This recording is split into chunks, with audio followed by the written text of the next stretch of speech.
Now we're going to focus on proper body mechanics for you and repositioning of a bedridden, unresponsive patient. So the first thing that you will notice is this patient clearly needs to be moved back up in the bed. Before I can begin doing any of that, I need to move the bed up into a workable height for me so that I take care of my back.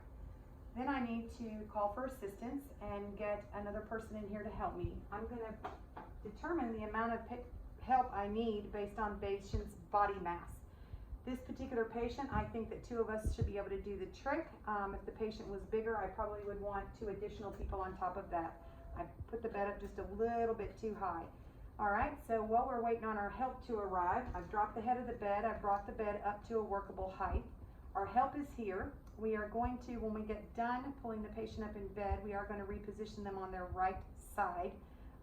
You have to turn your patients every 2 hours that are bedridden so that we don't get skin breakdown or decubitus on their bony prominences. So the first thing I'm going to do now that my help has arrived is I am going to remove the pillow.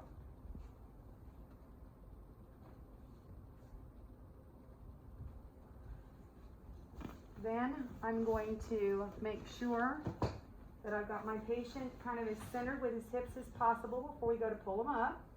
I'm going to take and roll my draw sheet and get it as close to the patient's body mass as possible.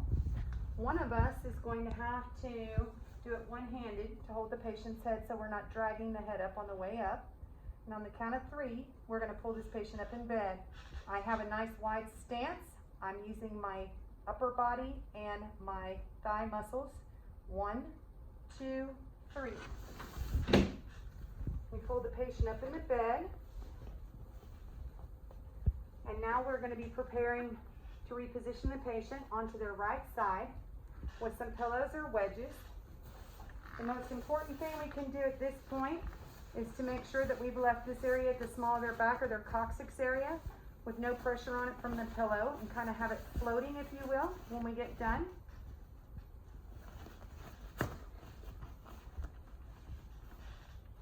And then we've got a third and final pillow that we're going to use to attempt to put between the patient's leg and make them a little more comfortable as we turn.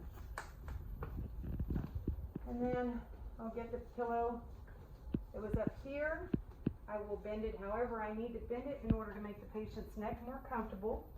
I'll start by raising the foot first so that it kind of bends it here, so no more sliding past that point. And then I'll raise their head up to about a 30 to 45 degree angle. I'll do my best to make sure I pull their shoulder out. I've got good neck alignment. Then I'll cover them back up with their sheet,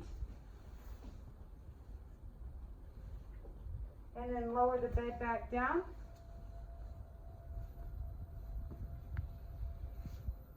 To the lowest position.